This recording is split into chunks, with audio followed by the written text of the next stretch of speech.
Om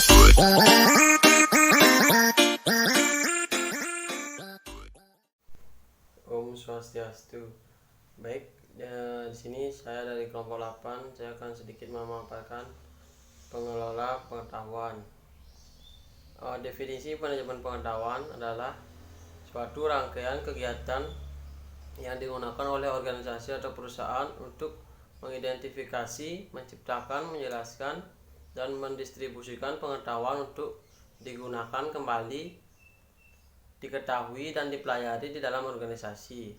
Kegiatan ini biasanya terkait dengan objektif organisasi dan ditunjukkan untuk mencapai suatu hasil tertentu seperti pengetahuan bersama, peningkatan kerja, keunggulan kompetitif, atau tingkat inovasi yang lebih tinggi. Konsep manajemen pengetahuan ini meliputi pengelolaan sumber daya manusia dan teknologi informasi dalam tujuan untuk mencapai organisasi perusahaan yang semakin baik sehingga mampu memenangkan persaingan bisnis.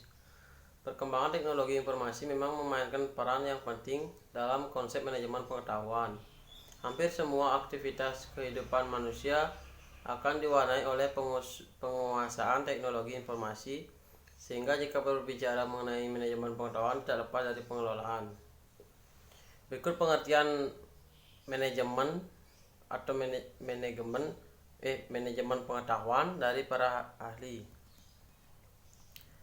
Yang pertama, menurut Loudon 2008, adalah serangkaian proses yang dikembangkan dalam suatu organisasi untuk menciptakan, mengumpulkan, memelihara, dan mengidensiminasikan pengetahuan organisasi tersebut.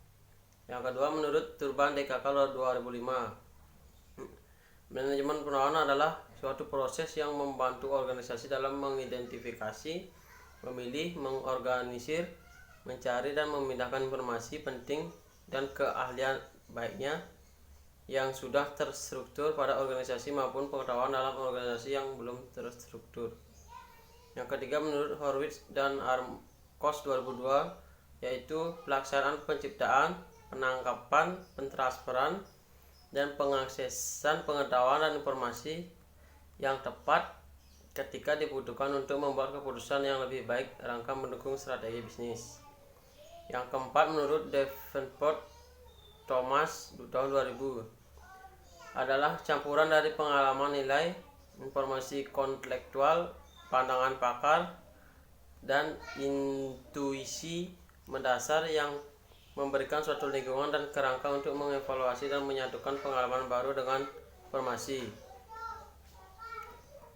Bidang manajemen pengetahuan. Sistem manajemen pengetahuan telah menjadi salah satu bidang yang paling tepat berkembang dalam investasi, peranti lunak, perusahaan, dan pemerintah. Untuk mengubah data menjadi informasi, perusahaan harus memanfaatkan sumber daya yang ada untuk menyusun data ke dalam kategori-kategori yang mudah digunakan. Untuk mengubah informasi menjadi pengetahuan, perusahaan harus memanfaatkan lebih banyak sumber daya untuk menemukan pola, aturan, dan konteks di mana pengetahuan tersebut berguna.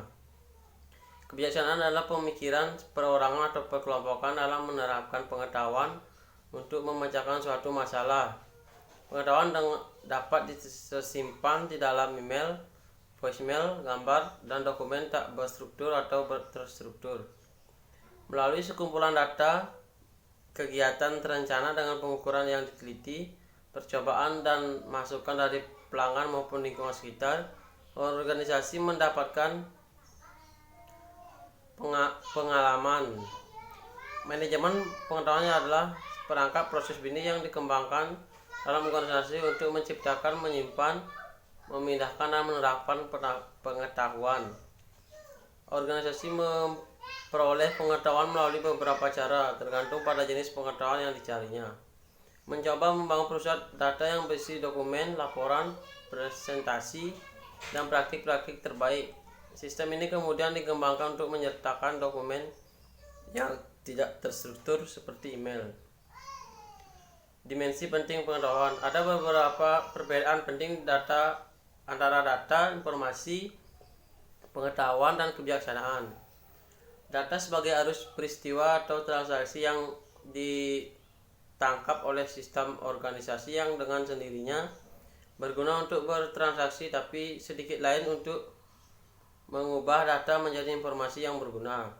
Perusahaan harus mengeluarkan sumber daya untuk mengatur data ke dalam kategori pemahaman seperti laporan penjualan bulanan, harian, regional, atau penyimpanan. Untuk mengubah informasi menjadi pengetahuan, perusahaan harus mengeluarkan sumber daya tambahan untuk menemukan pola, aturan, konteks di mana pengetahuan itu bekerja sekiranya kebijaksanaannya dianggap sebagai pengalaman kolektif dan individual untuk menerapkan pengetahuan terhadap pemecahan masalah. Kebijakan melibatkan di mana, kapan, dan bagaimana menerapkan pengetahuan. Pengetahuan yang berada di benak karyawan yang belum didokumentasikan tersebut pengetahuan diam-diam, sedangkan pengetahuan yang telah didokumentasikan disebut pengetahuan eksplisit. Seperti manusia, organisasi menciptakan dan mengumpulkan pengetahuan dengan menggunakan sebagai mekanisme pembelajaran organisasi melalui pengumpulan data, pengukuran aktivitas terencana yang cermat, trial and error atau percobaan, dan umpan balik dari pelanggan dan lingkungan pada umumnya. Pengalaman mendapatkan organisasi yang belajar menyesuaikan perilaku mereka untuk mencerminkan pembelajaran itu dengan menciptakan proses bisnis baru dan dengan mengubah pola pengambilan keputusan manajemen. Proses berubah ini disebut pembelajaran organisasi. Selanjutnya akan dilanjutkan oleh teman saya. Terima kasih. Baik, saya akan melanjutkan materi dari teman saya, yaitu rantai nilai manajemen pengetahuan. Manajemen pengetahuan mengacu pada serangkaian proses bisnis yang dikembangkan dalam sebuah organisasi untuk menciptakan, menyimpan, mentransfer, dan menerapkan pengetahuan. Manajemen pengetahuan meningkatkan kemampuan organisasi untuk belajar dari lingkungannya untuk menggabungkan pengetahuan ke dalam proses bisnisnya. Gambar ini mengilustrasikan 5 langkah penambahan nilai dalam rantai nilai manajemen pengetahuan. Setiap tahap dalam rantai nilai penambah nilai pada data dan informasi mentah mereka berubah menjadi pengetahuan dapat digunakan. Yang pertama, akuisisi pengetahuan. Organisasi memperoleh pengetahuan dengan berbagai cara tergantung jenis pengetahuan yang mereka cari. Sistem manajemen pengetahuan pertama berusaha membangun gudang dokumen, laporan, presentasi, dan praktik terbaik perusahaan. Upaya ini telah diperluas untuk memasukkan dokumen tidak terstruktur seperti email. Yang kedua, penyimpanan pengetahuan. Begitu mereka menemukan dokumen, pola, dan aturan ahli harus disimpan agar diambil dan digunakan oleh karyawan. Penyimpanan pengetahuan umumnya melibatkan pembuatan database, sistem pengolahan dokumen yang mendigital, mengindeks, dan memberi tag dokumen sesuai kerangka koheren adalah database besar yang mahir menyimpan koleksi dokumen. Sistem pakar juga membantu perusahaan mempertahankan pengetahuan yang diperoleh dengan memasukkan pengetahuan tersebut ke dalam proses dan budaya organisasi. Yang ketiga, diseminasi pengetahuan. Portal, email, instal messaging, wiki, jaringan sosial, dan teknologi mesin telusur telah menambahkan serangkaian teknologi kolaborasi dan sistem perkantoran yang ada untuk berbagai kalender, dokumen, data, dan grafik. Teknologi kontemporer tampaknya telah menciptakan banjir informasi dan pengetahuan. Bagaimana para manajer dan karyawan dapat menemukan dalam lautan informasi dan pengetahuan? Apa benar-benar penting untuk keputusan dalam pekerjaan mereka? Di sini program pelatihan, jaringan informal, dan pengalaman manajemen bersama dikomunikasikan melalui budaya yang mendukung, membantu manajer memusatkan perhatian mereka pada pengetahuan dan informasi penting. Yang keempat, aplikasi pengetahuan. Terlepas dari jenis sistem manajemen pengetahuan yang didapatkan, pengetahuan yang tidak dibagi dan diterapkan pada masalah praktis yang dihadapi perusahaan dan manajer tidak menambah nilai bisnis. Untuk memberikan laba atau investasi, pengetahuan organisasi harus menjadi bagian sistematis dari pengambilan keputusan manajemen dan berada dalam sistem pendukung keputusan. Yang kelima, membangun modal organisasi manajemen.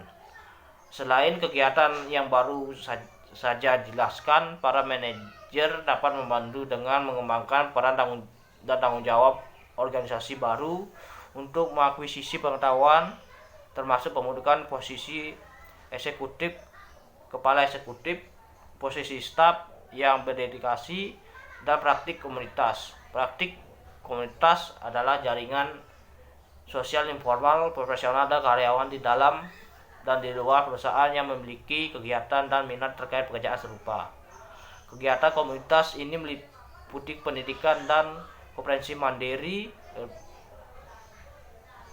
konferensi, buletin online, dan berbagai pengalaman dan taktik sehari-hari untuk memecahkan masalah jenis tertentu. Yang selanjutnya, jenis-jenis sistem manajemen pengetahuan.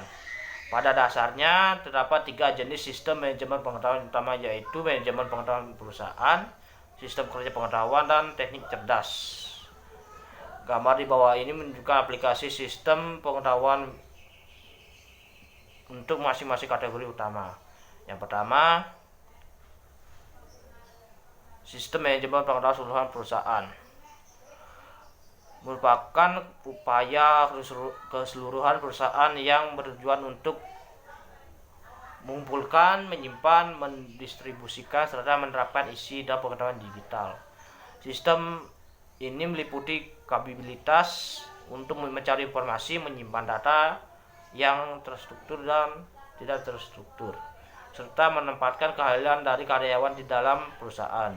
Sistem manajemen pengetahuan keseluruhan perusahaan termasuk juga teknologi pendukung seperti portal, mesin pencari, kolaborasi, dan alat bantu sosial bisnis, dan sistem manajemen pembelajaran. Yang B, yaitu manajemen pengetahuan perusahaan secara luas. Perusahaan akan berhadapan dengan setidaknya 3 jenis pengetahuan. Beberapa pengetahuan yang ada di dalam perusahaan dalam bentuk dokumen teks yang terstruktur seperti laporan dan presentasi. Para pengambil keputusan juga memerlukan pengetahuan yang semi terstruktur seperti misalnya surel, pesan suara, pertukaran ruang obrolan, video, foto digital, brosur, atau postingan pada papan buletin. Masih dalam kasus yang lainnya tidak terdapat informasi yang formal dan digital, dan pengetahuan berada dalam kepala para karyawan. Banyak dari pengetahuan ini adalah pengetahuan tersirat yang jarang dituliskan. Sistem manajemen pengetahuan keseluruhan perusahaan akan berurusan dengan 3 jenis perusahaan tersebut. Yang pertama, sistem manajemen konten perusahaan. Bisnis saat ini perlu mengatur dan mengelola aset pengetahuan terstruktur dan semi. Pengetahuan terstruktur adalah pengetahuan eksplisit yang ada dalam dokumen formal dan juga peraturan formal yang diturunkan organisasi dengan mengamati para ahli berlaku pengambilan keputusan mereka. Sistem manajemen konten perusahaan membantu organisasi mengelola kedua jenis informasi. Mereka memiliki kemampuan untuk menangkap, menyimpan, pengambilan, distribusi, dan persadaran pengetahuan untuk membantu perusahaan memperbaiki proses bisnis dan keputusan mereka. Masalah utama dalam mengelola pengetahuan adalah penciptaan skema klasifikasi yang tepat atau taksonomi untuk mengatur informasi ke dalam kategori yang bermakna sehingga mudah diakses. Yang kedua, sistem jaringan pengetahuan. Sistem jaringan pengetahuan juga dikenal sebagai lokasi keahlian dan sistem manajemen mengatasi masalah dan yang timbul saat pengetahuan yang tidak dalam bentuk dokumen digital melainkan berada dalam memori individu ahli di perusahaan. Sistem jaringan menyiapkan direktori pakar korporat online didominan pengetahuan yang terdefinisi dengan baik dan menggunakan teknologi komunikasi untuk mempermudah karyawan menggunakan pakar yang tepat di perusahaan. Yang ketiga, sistem pengelolaan kolaborasi dan sistem pembelajaran. Sistem pengelolaan konten perusahaan utama mencakup teknologi portal dan kolaborasi yang hebat. Portal pengetahuan perusahaan dapat menyediakan akses sumber informasi eksternal seperti umpan berita dan penelitian, serta sumber pengetahuan internal bersama dengan kemampuan untuk email, obrolan atau pesan instan, kelompok diskusi, dan konferensi video. Bookmark sosial mempermudah penjalanan dan berbagai informasi, mengizinkan pengguna menyimpan bookmark mereka ke halaman web, situs web publik, dan menandai bookmark ini dengan kata kunci. Baik, sekian dari presentasi saya, akan dilanjutkan oleh teman saya. Baik, saya akan menjelaskan pertanyaan dari teman saya, yaitu yang ke C, yaitu sistem pengetahuan kerja. Perusahaan memiliki sistem yang dikhususkan bagi pekerja berpengetahuan untuk membantu mereka dalam menciptakan pengetahuan yang baru dan untuk memastikan bahwa pengetahuan tersebut terintegrasi dengan tepat ke dalam bisnis. Pekerjaan pengetahuan dan kerja pengetahuan. Pekerjaan pengetahuan meliputi penelitian, perancang, arsitek, ilmuwan, dan insinyur yang bertugas menciptakan pengetahuan dan informasi bagi organisasi pekerja pengetahuan biasanya memiliki tingkat pendidikan yang tinggi, memiliki keanggotaan di organisasi profesional, dan kerap diminta untuk melakukan penilaian sebagai aspek rutin dari pekerjaan mereka. Sebagai contohnya, pekerjaan pengetahuan menciptakan produk baru atau mencari cara untuk meningkatkan kualitas produk yang sudah ada. Pekerja pengetahuan melakukan 3 peran kunci yang sangat penting bagi organisasi dan pengetahuan manajer yang bekerja dalam organisasi. Yang pertama, mengapa aliran pengetahuan dalam perusahaan sering dengan perkembangan perusahaan dalam teknologi, sains, pemikiran soal, dan seni. Terus yang kedua, bertugas melayani sebagai konsultan internal mengenai pengetahuan khusus mereka, berbagai perubahan yang terjadi dan kesempatan yang muncul. Terus yang ketiga, bertindak sebagai agen perubahan, mengevaluasi, merintis, dan mendukung proyek-proyek perubahan. Terus selanjutnya, kebutuhan sistem kerja pengetahuan. Sebagian besar pekerjaan pengetahuan bergantung pada sistem perkantoran seperti pengolah kata, voicemail, email, konferensi video, dan sistem penjadwalan yang dirancang untuk meningkatkan produktivitas pekerja di kantor. Namun, pekerja pengetahuan juga memerlukan sistem kerja pengetahuan yang sangat terspesialisasi dengan grafis, alat analisis dan komunikasi, serta kemampuan manajemen dokumen yang canggih. Sistem ini memerlukan kekuatan komputasi mendasar untuk menangani grafik-grafik yang rumit atau perhitungan yang kompleks yang dibutuhkan oleh pekerja pengetahuan, seperti penelitian ilmiah, perancang produk, analisis keuangan. Karena pekerja pengetahuan sangat fokus dan pengetahuan di dunia eksternal ini, sistem ini juga harus memberikan kemudahan dan kecepatan mengakses database eksternal. Umumnya antar mukanya mudah digunakan dan kemungkinan pengguna untuk melakukan pekerja tanpa harus membuang waktu terlalu lama mempelajari cara kerja sistem. Pekerja pengetahuan dibayar mahal, karenanya pemborosan waktu kerja akan memakan biaya yang terlalu mahal. Terus di bawahnya itu contoh sistem kerja pengetahuan.